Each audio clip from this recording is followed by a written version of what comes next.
Hello students, welcome back in HW current affairs. आज है 8 मई। आज हम लोग पढ़ने वाले हैं 8 मई का इम्पॉर्टेंट करंट अफेयर क्लास। तो जो भी स्टूडेंट्स हमारे साथ नए जुड़ रहे हैं, फर्स्ट टाइम चैनल को विजिट कर रहे हैं, आपको बस स्टार्टिंग से एंड तक बने रहना है। क्लास 10 मिनट की रहेगी। 10 मिनट की क्लास में पूरी क्लास का हम लोग डिटेल से पढ़ेंगे और साथ ही रिवीजन करेंगे, जो कि 7 मई का होगा। और उसके बाद आपसे 2 क्वेश्चन पूछे जाएंगे जिनका आपको कमेंट में आंसर करना है। तो बिना टाइम वेस्ट किए चलते हैं अपने पहले क्वेश्चन पर। हमारा पहला क्वेश्चन है, हाल ही में पहले राष्ट्रीय मध्यस्थता सम्मेलन का आयोजन कहाँ किया गया? तो आपको ये बताना है। तो ये न्यू दिल्ली में हुआ है। तो यह सम्मेलन पहली बार हुआ है। इसमें राष्ट्रपति द्रौपदी मुर्मू जी ने भी हिस्सा लिया है। इस सम्मेलन के दौरान भारतीय मध्यस्थता संघ की स्थापना भी की गई। इसका उद्देश्य की बात कर लेते हैं। इसका उद्देश्य क्या है, मोटिव क्या है? तो विवादों के समाधान हेतु मध्यस्थता को एक प्राथमिक, संगठित एवं सुलभ विकल्प के रूप में स्थापित करना, ये इसका मोटिव यानी कि उद्देश्य रहा है। तो आई होप आपको इस क्वेश्चन से रिलेटेड सारे पॉइंट मैंने क्लियर कर दिए हैं अच्छे से। तो चलते हैं अपने सेकंड क्वेश्चन पर। तो साथियों, हमारा अगला क्वेश्चन है, जो कि 22वें भारत टेलीकॉम 2025 का आयोजन कहाँ किया गया है, ये आपको बताना है। तो ये भी न्यू दिल्ली में हुआ है। 6 मई 2025 को इसका उद्घाटन हुआ है, ये इसकी डेट है। और उद्घाटनकर्ता कौन रहा है? तो केंद्रीय संचार और पूर्व उत्तर क्षेत्र विकास मंत्री, ये दोनों पद जो कि ज्योतिरादित्य सिंधिया, सिंधिया इनका नाम है पूरा, इनके पास है। तो ये उद्घाटनकर्ता है, इन्होंने ही इसका जो उद्घाटन किया है ये किया है। ज्योतिरादित्य सिंधिया इनका फुल नेम है। तो उद्देश्य की बात करें, भारत को विश्व स्तरीय दूर संचार समाधान प्रदाता के रूप में पेश करना, ये इसका मोटिव रहा है। चलते हैं अपने अगले क्वेश्चन पर, जो कि तीसरा क्वेश्चन है। हाल ही में WHO ने आयु अनुकूल शहर के रूप में किसे मान्यता दी है? तो ये एक कोझिकोड जगह है, ये सिटी है एक, जो कि केरल में पड़ता है। बात कर लेते हैं इससे रिलेटेड कुछ पॉइंट्स की। तो ये एज फ्रेंडली सिटी, इसको इंग्लिश में बोलते हैं एज फ्रेंडली सिटी, जो कि कोझिकोड बन गया है। यूनेस्को ने कोझिकोड को भारत का पहला साहित्य शहर भी घोषित किया है, ये एक इम्पॉर्टेंट पॉइंट है। और यह केरल राज्य में पड़ता है, आपको मैं बता ही चुका हूँ पहले ही। मसाला अनुसंधान संस्थान भी कोझिकोड को ही बोलते हैं। चलते हैं अपने नेक्स्ट क्वेश्चन की, जो कि फोर्थ क्वेश्चन है। तो साथियों, फोर्थ क्वेश्चन है, हाल ही में जर्मनी के 10वें चांसलर कौन बने हैं, ये आपको बताना है। तो ये सलीम बिन ब्रिक बन गए हैं, जो कि जर्मनी के 10वें चांसलर बन चुके हैं। बात करें जर्मनी की कैपिटल की, तो ये बर्लिन है। चलते हैं अपने नेक्स्ट क्वेश्चन पर। साथियों, फिफ्थ क्वेश्चन है, हाल ही में भारतीय पुरातत्व सर्वेक्षण ने सातवाहन राजवंश से संबंधित प्राचीन शिलालेखों का दस्तावेजीकरण कहाँ किया है? तो दस्तावेजीकरण ये तेलंगाना में हुआ है। बात करें पूरा भारतीय पुरातत्व सर्वेक्षण को, तो इसको हम बोलते हैं इंग्लिश में आर्कियोलॉजिकल सर्वे ऑफ इंडिया। इसकी स्थापना इस्टेब्लिशमेंट 1961 में हुई थी। तो ये अलेक्जेंडर कनिंघम के द्वारा हुआ है। चलते अपने सिक्स्थ क्वेश्चन पर। हमारा अगला क्वेश्चन है, हाल ही में वर्ल्ड एथलेटिक्स डे कब घोषित किया गया? तो ये 7 मई को किया गया, जो कि कल 7 मई थी। चलते हैं अपने अगले क्वेश्चन पर, जो कि 7th क्वेश्चन है। हाल ही में चर्चा में रहा प्रवीण सूद का संबंध किससे है? तो ये CBI से है, सेंट्रल ब्यूरो ऑफ इन्वेस्टिगेशन। चलते हैं अपने नेक्स्ट क्वेश्चन पर, जो कि 8th क्वेश्चन है। हाल ही में स्टेलिनग्राड की लड़ाई में योगदान के लिए नई दिल्ली स्थित रूसी दूतावास के किसके स्मारक का अनावरण हुआ है? तो ये बीजू पटनायक, इनका अनावरण हुआ है। बात करते हैं स्टील ग्रेड की लड़ाई कब हुई? स्टेलिनग्राड है, यहाँ पे फिर से मैं रिवाइज कर दूं, स्टेलिनग्राड की लड़ाई कब हुई? तो ये 1941 में हुई। ये भी एक स्टैटिक का पॉइंट बन जाता है, जो कि इम्पोर्टेंट पॉइंट है। चलते अपने अगले, जो कि 9th क्वेश्चन है। हाल ही में भारत सरकार ने 3 साल की बातचीत के बाद किसके साथ मुक्त व्यापार मतलब फ्री ट्रेड एग्रीमेंट FTA पर हस्ताक्षर किए? तो ये यूके के साथ हुआ है। ये यूके और भारत के बीच में हुआ है।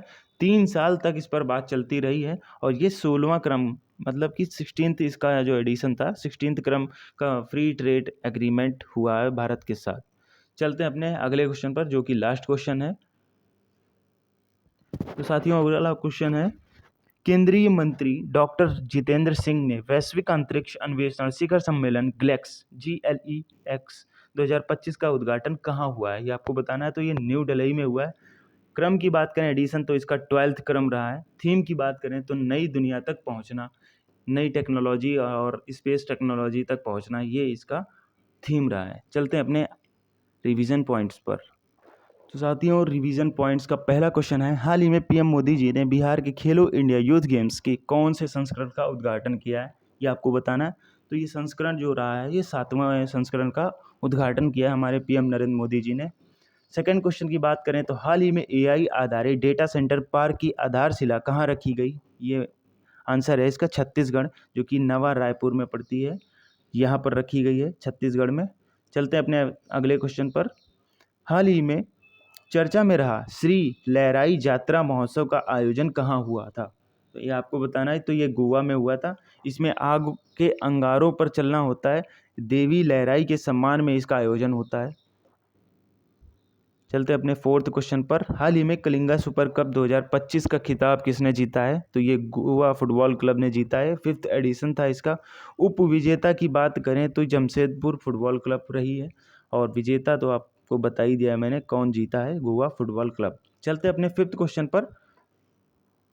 तो साथियों, अगला क्वेश्चन है, हाल ही में किस राज्य में भोगारिया आदिवासी नृत्य, गोंड आदिवासी चित्रकला तथा नर्मदा परिक्रमा को राष्ट्रीय विरासत सूची में शामिल किया गया है, तो ये मध्य प्रदेश में किया गया है। चलते हैं अपने नेक्स्ट क्वेश्चन पर, जो कि 6th क्वेश्चन है, हाल ही में भारतीय नौसेना के आईएनएस शारदा ने किसके साथ संयुक्त मानवीय सहायता और आपदा राहत अभ्यास HADR प्रारंभ किया है, तो ये मालदीव के साथ किया है। भारत और मालदीव ने मिलकर ये भारतीय नौसेना के आईएनएस शारदा के साथ संयुक्त मानवीय सहायता और आपदा अभ्यास किया है, जिसका नाम HADR रहा है। इस अभ्यास का नाम याद रखना। तो ये नेवी के साथ हुआ है आईएनएस शारदा। चलते हैं अपने अगले क्वेश्चन पर, जो कि 7th क्वेश्चन है, हाल ही में 19वें सुधीर रमन कप 2025 का उप विजेता कौन बना है, तो इसमें आपको बताना है उप विजेता, तो ये साउथ कोरिया बनी है। और विजेता की बात करें तो ये चीन बना है विजेता, winner. Sudhir Raman cup 2025 badminton का ये कप है और 19वें क्रम का है, 2 साल में एक बार होता है। चलते हैं अपने अगले क्वेश्चन पर। उससे पहले कुछ रिलेटेड पॉइंट्स भी रह गए थे, जो कि 1989 में इसकी शुरुआत हुई थी इंडोनेशिया में, और होस्ट और विजेता इसका इंडोनेशिया ही बना था। ये इससे रिलेटेड और इम्पॉर्टेंट पॉइंट्स हैं जो कि मैंने आपको बता दिए। चलते हैं अपने नेक्स्ट क्वेश्चन पर, जो कि 8th क्वेश्चन है, हाल ही में वर्ष 2023 के लिए जारी UNDP मानव विकास सूचकांक 2025 में भारत का स्थान क्या रहा, तो ये 130वां रहा है। स्कोर की बात करें तो 0.685 ये इसका स्कोर रहा है। थीम की बात करें तो पसंद का युग, AI के युग में लोग एंड और संभावनाएं, ये इसकी थीम रही है।